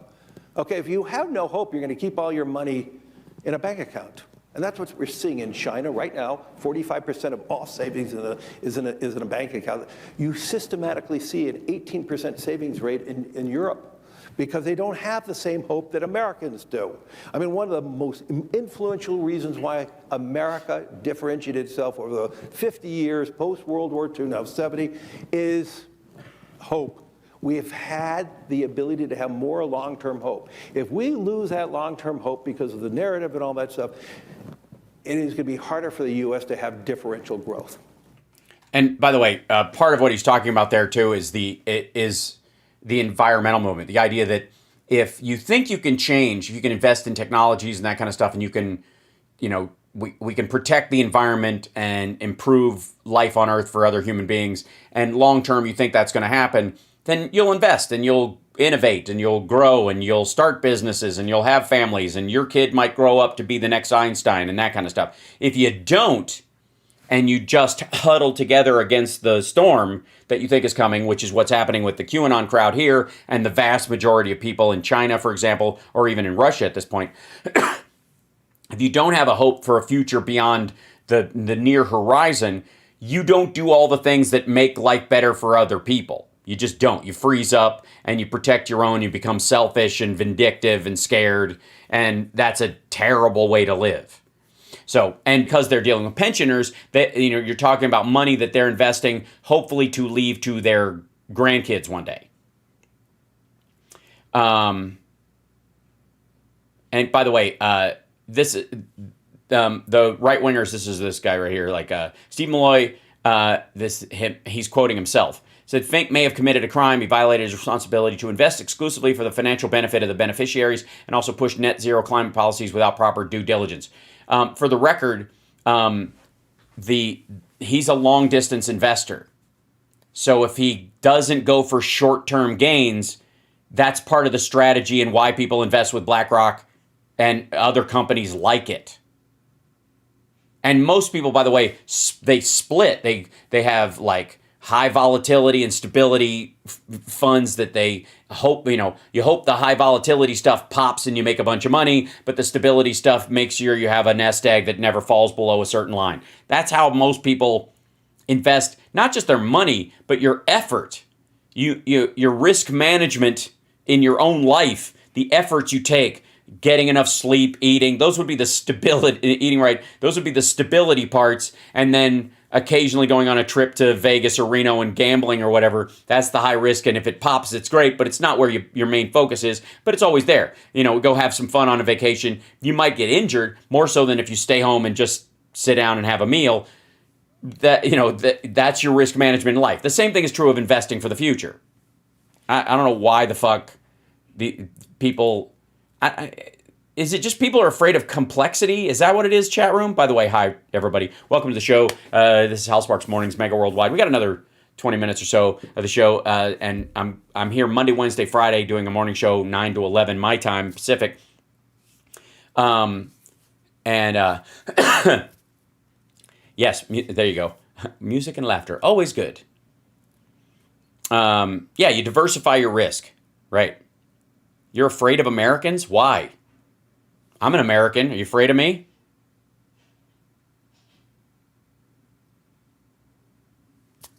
Did you read Flink's letter? Flink's letter. I don't. You mean Fink's letter? His letter? Or whatever.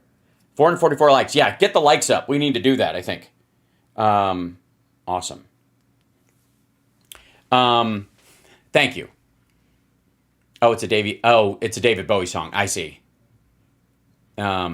Hydrate and reset. I will. I've got iced tea right here, even though it's not iced. Huh. You didn't put quotes around a D4MD. I'm Scottish. That's true.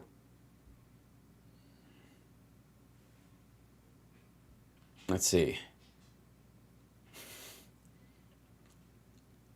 Worked a system based on long performance of the stable and lower cost of stocks until he got filthy rich. He lost money, but his long-term investments paid off. Yeah, that's where a lot of these folks... Oh, look, we hit 46. Right on. Thank God. We're in the Biden category now. We've gotten out of 45 in terms of our YouTube subscriptions. Thanks, guys. I waited for Hal on YouTube, and boy, was I embarrassed when I typed in Hal Turner. I'm German and Duchess. Oh, nice. Philip on Hal on WCPT. Yeah, he'll be on this afternoon. I think that's basically because the timing is such that he'll be on this afternoon. Sexy-ish, right? How long is it going to be till I make you laugh your ass off? I hope a couple of times this afternoon. That's my goal. Yes, 45 was a dreadful number, and I'm glad we're out of it. Can you be stupidish? Yes, I think so. Does your name make you Scottish? Yes, because your name is Scott Moore. You're Moorish. You can you can move to Baltimore and live as a sovereign citizen. Apple stock, like every other tech stock, has gone down some. Let's see. Hey, Tim Cook at Apple, want to buy a car company? This after Christmas sale is ridiculous. I love the iPod Nano 6th Gen. They got rid of all the Nanos. Yeah. I mean, granted, that's what the Apple Watch is. And one of the reasons why I loved it was because I had a watch band for mine. I love that thing.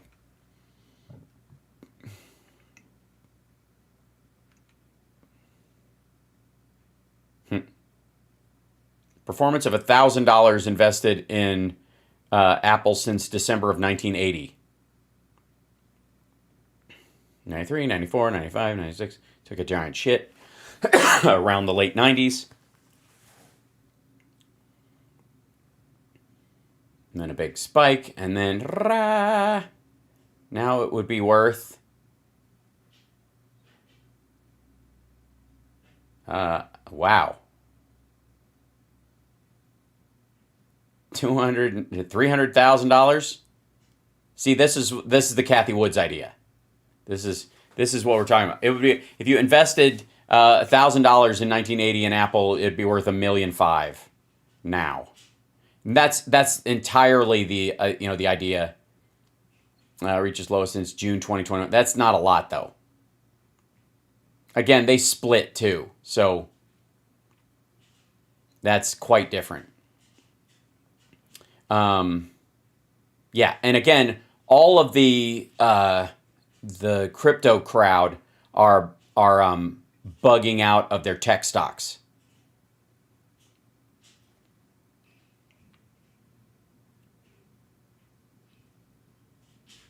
Yeah, this is just so weird.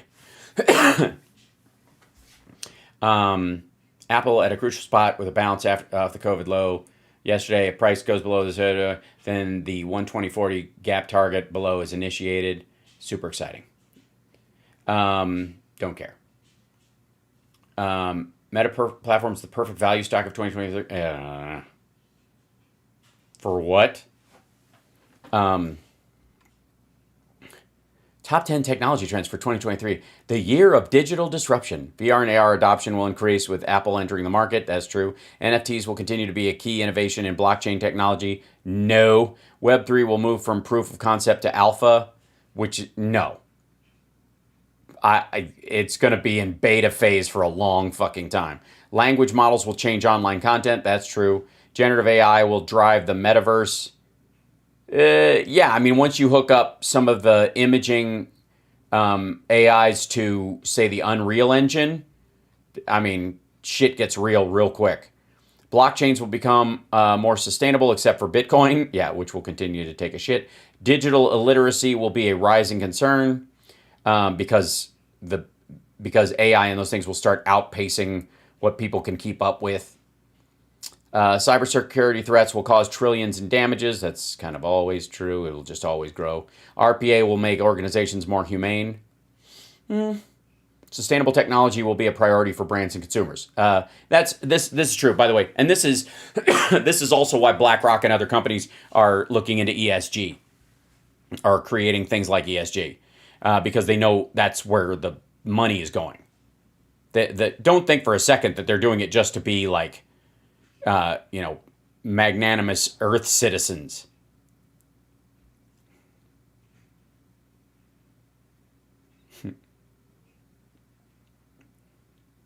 Apple margin calls next. Right, yeah.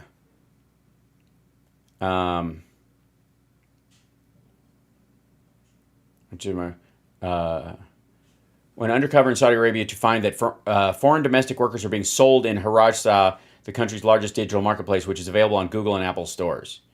Maids trafficked and sold to wealthy Saudis on the black market. Ugh.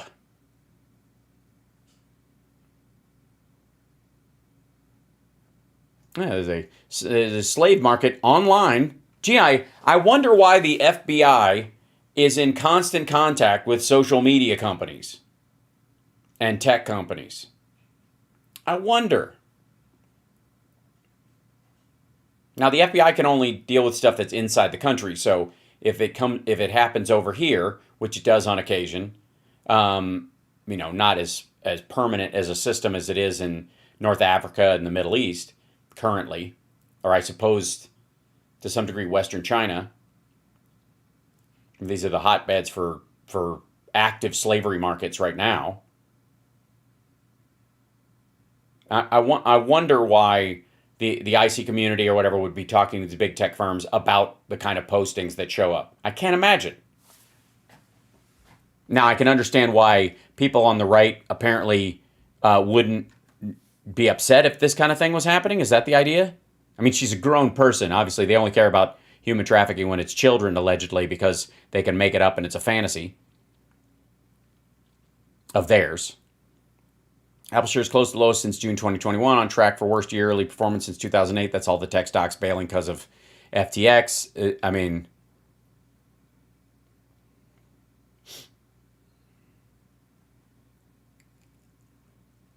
Apple ads don't want to block, but don't want to see the ads over and over. Something, okay. If you're an Apple user, you should engage in this. One more security feature. Okay, blah, blah, blah. Where's my Apple 2023 put people at, since the stock was at 150? Are we swimming? All right.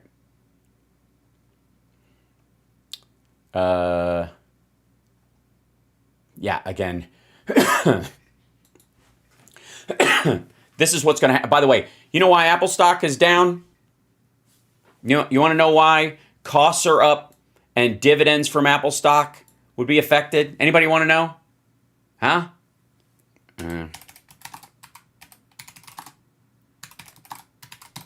What could be an expense that investors see on the horizon with China? What could be a reason why Apple's going to have to put more money into particular projects, and it will cost them money that will not go out in dividends or come out in profit? Anybody want it? Yes, my people know. My people fucking know. this is what it's doing it, because everybody knows that Apple stock and dividends will take a bit of a hit in the next year or so as they continue to move out of China. And by the way, it will take less of a hit than Tesla, for example, because Tesla has no plans to move out of China and will continue to lose money at its battery factory and its Shanghai facility because of that. And because the very people that that normally Tesla cultivates as a customer are pissed at Elon Musk and think he's gross and don't want to buy his products anymore. And right-wingers never wanted to buy an electric car in the first fucking place. So there's no version of reality where MTG or Don Jr. are driving around in a fucking Tesla as much as they want to use Elon Musk's asshole as a bong. They still aren't going to buy his fucking products. You know where you see the most Teslas besides in traffic? You see where you see the most parked Teslas? Whole Foods parking lots. That's where. What do you think Whole Foods customers tend to trend like politically? Right. Also, by the way, owned by Amazon now. In recent weeks, Apple has accelerated plans to shift some of its production outside of China. Long the dominant country in the supply chain, built the world's most valuable company, say people involved in the discussions. It is telling suppliers to plan more actively for assembling Apple products elsewhere in Asia, particularly in India and Vietnam, they say, and looking to reduce dependence on Taiwanese assemblers led by Foxconn Technology Group, which, by the way, is a Taiwanese company but has factories in China. Which, by the way, the Chinese Communist Party is trying to throttle Foxconn to try and choke off business in Taiwan. And again, wouldn't it be funny? Guys, walk through this thought experiment with me. Remember Trump and the Foxconn factory that was supposed to come to the United States and never did? Remember that? Remember all the jobs, I think in Wisconsin, that were going to come from Foxconn opening up a facility in the United States during Trump, and it never fucking happened?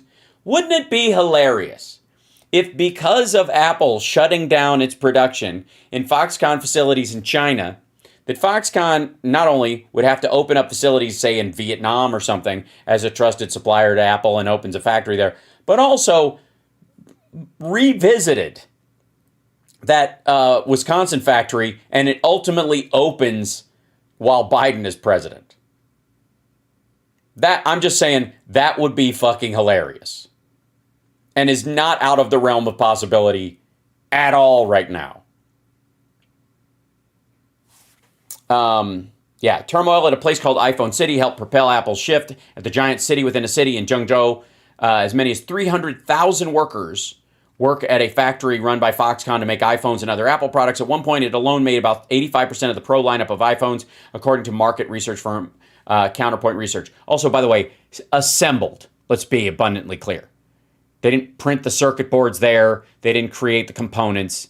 Foxconn is an assembly plant. Make, assemble. I know we kind of use those words, flippantly, but it does matter. The Zhengzhou factory was convulsed in late November. Is that what? That's a great word for it. By violent protests and videos posted online, and workers upset about wages and COVID-19 restrictions could be seen throwing items and shouting, "Stand up for your rights." Riot police were present. The video show location of one of the videos was verified by the news agency and video verification service Storyful. The Wall Street Journal corroborated events shown in the videos with workers at the site.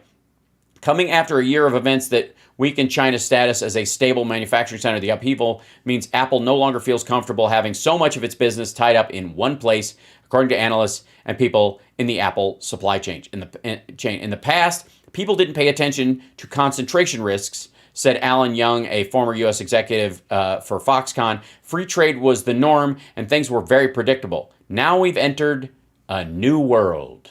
Yes, indeed we have. And by the way, this is them tearing down these the barriers, keeping them in. And these are cops trying to keep the Foxconn employees from leaving. They're just beating people. We looked at some of these when the people did the big march out. This is after, I believe, 8 people died in a dorm room there because everybody lives on campus. These are adorable words for basically factory apartments, making it sound like college when it's a job. But 8 people all died in the same room. So anyways, Apple's moving out, and that's going to be expensive. It's going to increase the cost of Apple devices. Let me take that back. It's going to increase the price of Apple devices, because when it comes to cost, what's a bigger cost? Buying something that costs $60 to $100 more in terms of its labor costs and its the profit margin in it, or the cost of using something produced with slave labor. Price versus cost. Morally, I would say the cost of something produced by slave labor is not worth the lower price. Just saying. And if it drives the price up because they're refusing to do it, and there are cheaper phones on the market that people buy because they don't either give a shit or whatever, that's up to the ethics of those people. But if Apple decides at one point it's had enough and it cannot verify that Xinjiang slave labor isn't being used to make these phones, then that is not part of the cost anymore. That is that we can talk about price and whether it's affordable and what kind of deals they give and how you pay for your phone over time anyways. Most people don't pay outright for their phone. They pay $10 a month and just rent it, essentially. But the cost of slavery far outweighs the difference in price that is created when something is made in a safe and an equitable environment. Sorry, that's just how I feel. So yeah. Meanwhile, let's jump back in here. How much time do we have? Oh, we got 8 minutes left. U.S. House of Representatives, hashtag small dick energy. That's funny. All right, well, that's back to the Michigan governor because one of the guys just got sentenced to 7 to 10 years.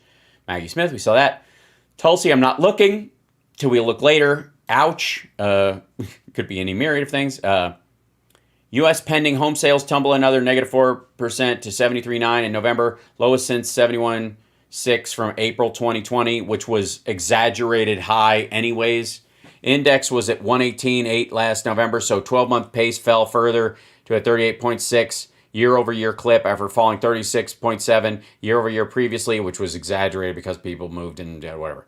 This now eclipses October as the fastest pace of decline on record. Again, because of interest rates and because of institutional investors and lack of houses on the fucking market. The Russian ruble, yeah, the ruble is 0.014, less than, under 2 cents. Yeah.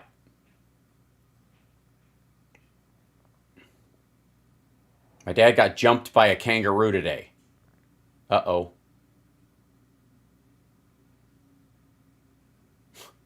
Holy shit.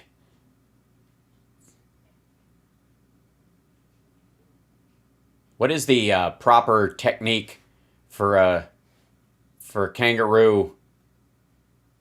Well, first of all, don't trip and fall. I mean, this is it's like the world's goofiest horror movie. When somebody's always running from a serial killer in the woods and they always trip and fall. And then it turns out not to be Jason Voorhees. It's Kangaroo Jack.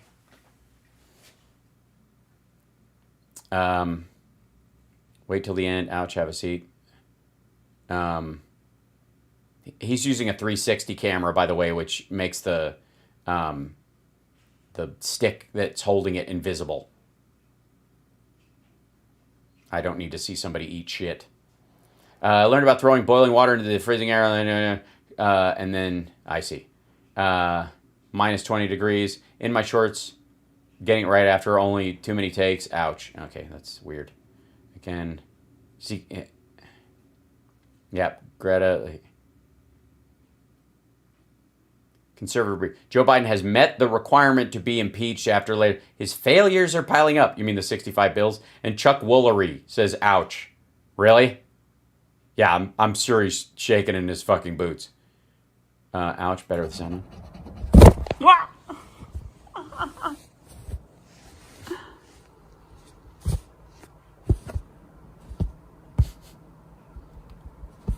Come out to the coast. We'll get together, have a few laughs. Click.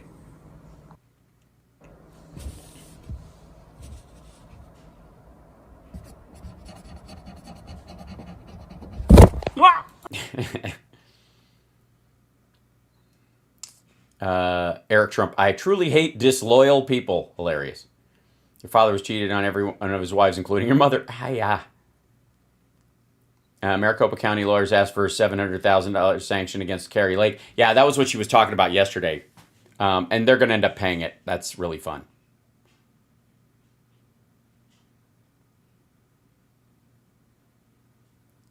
Yeah, that's what it was. That's where I saw this earlier. Laura Ingraham used to date Dinesh D'Souza in case you need to get rid of a boner really quickly. The dog is dragging his ass, and the bird is pecking at his tail. Oh, he's dragging his nuts on the grass because it hurt where he got pecked. Oh, poor thing. And there's Tesla stock, of course. Andrew Tate. This account is verified because it's subscribed to Twitter Blue. Jacqueline Starr, a doctor from Ashland, literally throwing her long career away by striking a cop in the Rotunda on January 6th. She's been arrested on felony charges, DOJ announced today.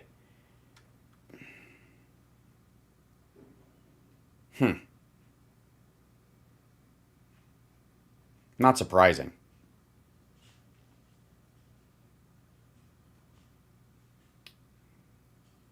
Uh-oh. Wrestling something or other? Okay, don't care. It's not at all prepared at all. Thank God there was a table with no covering on it. Just happened to be there and already slightly sawed in half. How real can wrestling get? Broken ribs by a poltergeist power. Apparently, celebrity psychic, medium and good witch, speaker, author of the international book, Old World Magic for the Modern World. A ghost broke my ribs. Farts will do that sometimes as you age, I suppose. I've heard that. Bless you. My girlfriend just sneezed in the other room. Uh-oh. Oh. I guess we're all looking for trouble if you're going after an ouch trend. Does it fall over? It falls over, doesn't it? Oh, no, it doesn't. Oh, that's not good. Yeah, that's...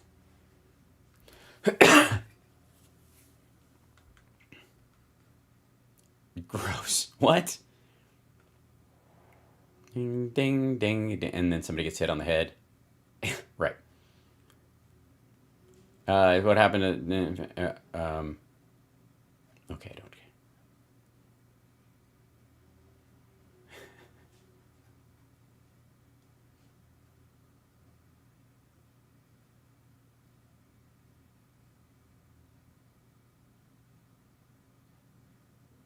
Don't try to clap. Oh, don't. Oh, man. Don't fall for that one. What is this? Twittergate explained. FBI paid Twitter to handle its request, told it to delete accounts after warning the site about Hunter leak, remove hosts for Biden campaign, and shadow ban conservatives. No. Again, citation needed. There seemed to be a lot of alluding to this horse shit without any of it actually paying off. Ukrainian kamikaze drone makes eye contact with Russian invader. Oh, and by the way, that's not a kamikaze drone. That's just a standard... yeah, that's just an observation drone. That's a... maybe they have a grenade on it. Right, they just ran into the dude. Snow's melting, but... Tesla is now worth less than Exxon as stock of EV maker plunges toward worst month, quarter, and year in history. Right. So there's a lot of ouch going on. Not surprising at all. Mark Meadows is back in there. Well, I don't know why Asian Doll is trending. Is that a... Okay, that's a rap artist. I see. Gotcha. Okay, cool. House of Representatives, because nobody knows how anything works. TikTok is now banned on mobile devices issued by the U.S. House of Representatives. Yeah, you can't... people who have, devices given to them by, government, federal devices, you can't have TikTok on them now. Yeah.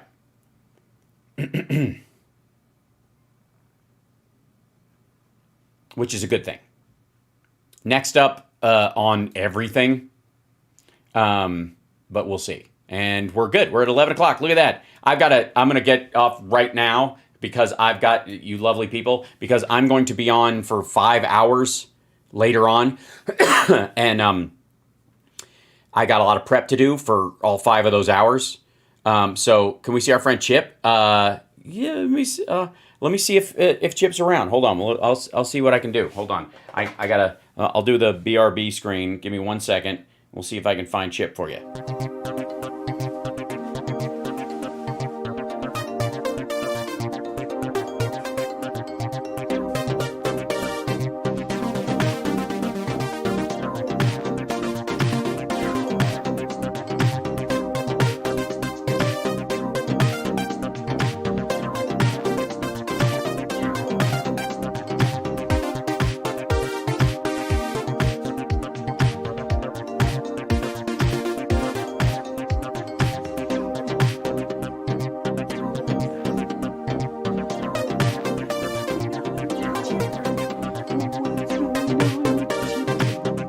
Chipper is the Chipper boy.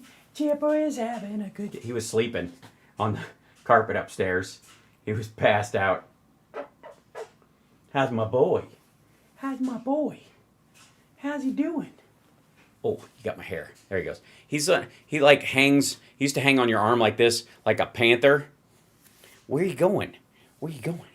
He likes to just like lap on your arm and just dangle. Yeah, he got very big. Once his butt stopped exploding. What's your sleepy boy doing? What's a boy? He's a big boy. He's a major cat now.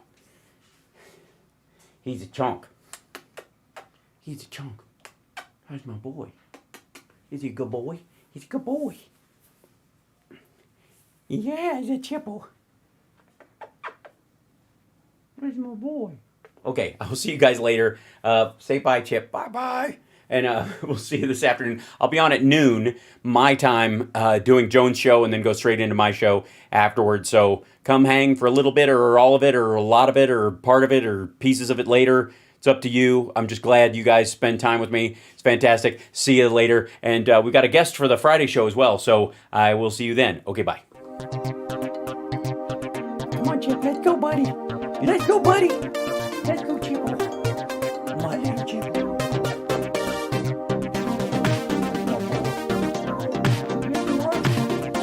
All right.